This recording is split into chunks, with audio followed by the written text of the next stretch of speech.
Hello guys, it's Caroline from Exclusive Polish.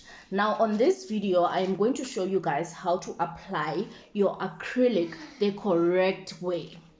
Before you apply your acrylic on your prepared nail, you're going to go in with your primer. Just apply it on the natural nail only. We do not put a primer or a sticky bond on the tip, just on the natural nail. Now for this video, we're going to do just an acrylic application, which is acrylic on a tip. We're going to be using this finger. This other one, we're going to do acrylic marbling technique. I chose to go with this purple color acrylic so that you guys can see how my acrylic is moving. Now I'm going to start. I'm going to dip my acrylic brush inside my monomer. Press it down like that to release air bubbles, because I don't want my acrylic application to have any bubbles. Once that is done, I'm gonna dip my brush again, take off excess acrylic, and then dip my brush in my powder. Using the side of my brush, then I'm gonna place my first bead there on the free edge. I'm going to use a method called the 3-bead method. Now I'm going to use the belly of my brush to take the acrylics gently to the sides of the tip, like that, using the belly of my brush. Then guide my acrylic all the way down to the tip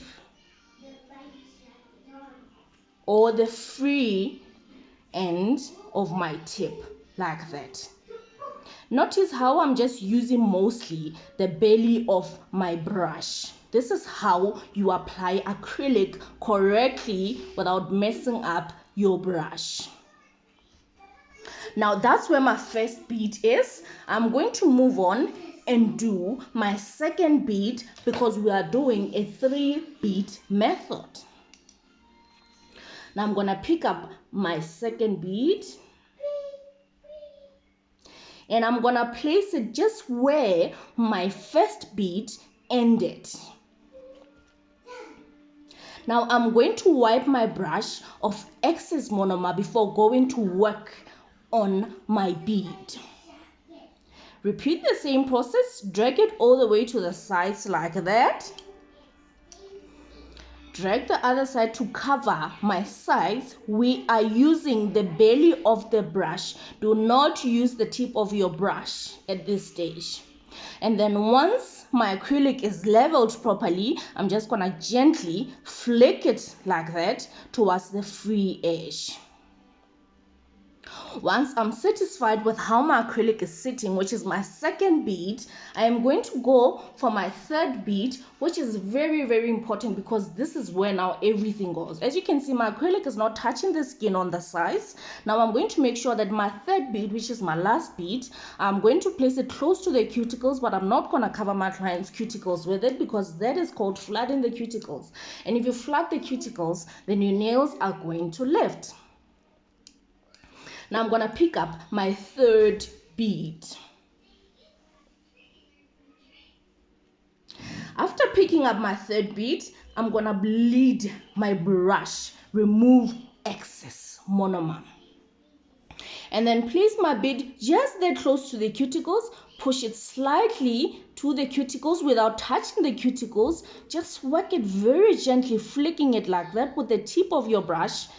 Just gently like that, guiding it as close as possible to the cuticle, guys, without touching the cuticle. I'm sure you guys can see that little gap that I have there. You need to make sure at all times that at least you have 1 millimeter.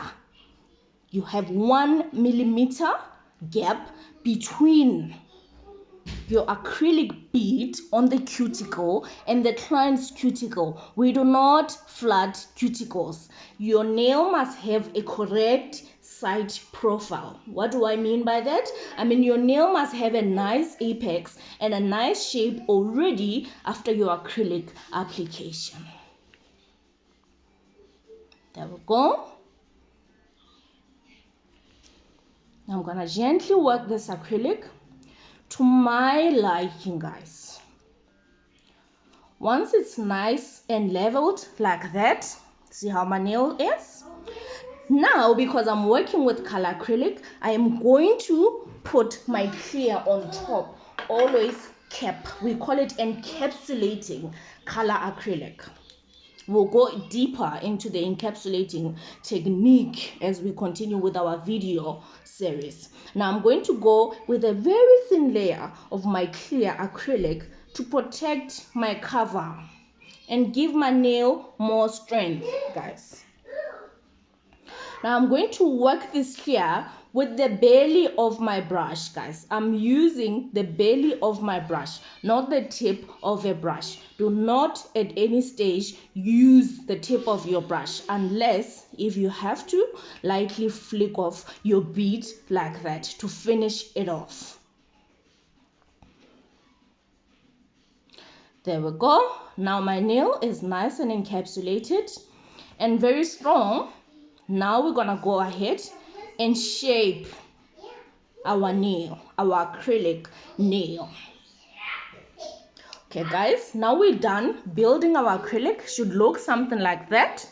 Our cuticles are not flooded, and if you look, you'll see that this nail has a bit of strength there, meaning it won't break, but also the client skin can still move, meaning we didn't put any product on the client's proximal folds or the cuticles. Very important. Always leave that about 1 millimeter gap between the cuticle and your applications to avoid things like allergies. Now let's go on and shape this nail. Alright guys, now we're gonna go ahead and shape our acrylic. Still using the 100/180 grit file. We're gonna use the 100 side, which is the rougher side of my file. I am going to start with my sides like that.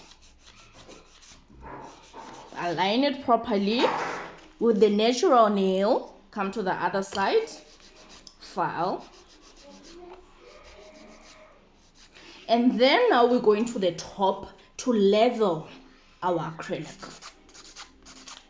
You can be a little bit rough because now you are on acrylic, but don't be too rough, guys. Gentle all the time. See how my thumb is protecting the client's skin?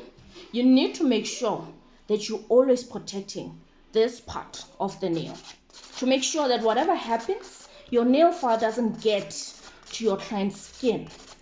Now I'm going to go ahead and file my acrylic like that to make sure that it is nice and level before I apply my top coat or my UV glaze.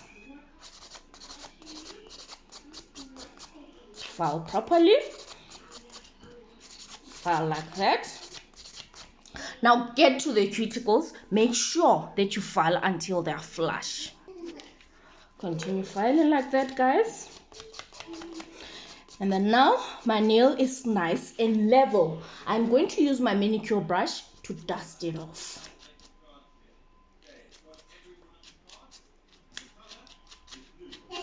There we go.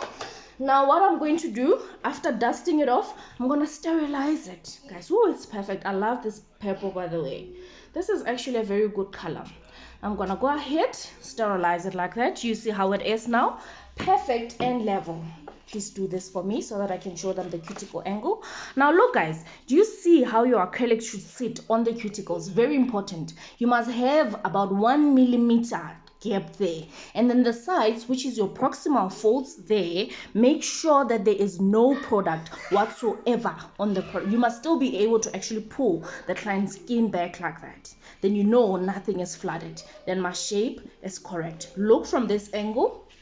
Look the side profile as well. Make sure that it has an apex, and then now it should be ready for our top coat or UV glaze. When you apply your UV glaze as well, guys, very important, make sure you do not flood the cuticles. Now I'm gonna go ahead and apply my top coat, then cure it for 60 seconds.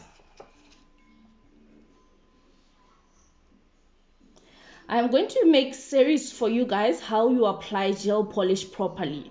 Make sure you do not flood the cuticle still with your top coat, guys. It is very important not to flood your cuticles, and then you must cap your top coat.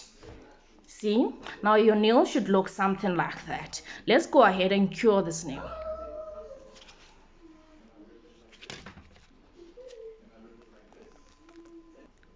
Now my nail is nice and cured. I'm going to apply my cuticle oil on my finished product like that. Rub it gently. Now your nail should look something like this. This is your acrylic application, guys. Can you see it there? See, cuticles are not flooded. Everything is sitting properly. Now catch you guys on the next video. I'll be doing acrylic marbling technique on the other nail. Thank you so much. It's Caroline from Exclusive. I love you guys and see you on the next video. Bye bye.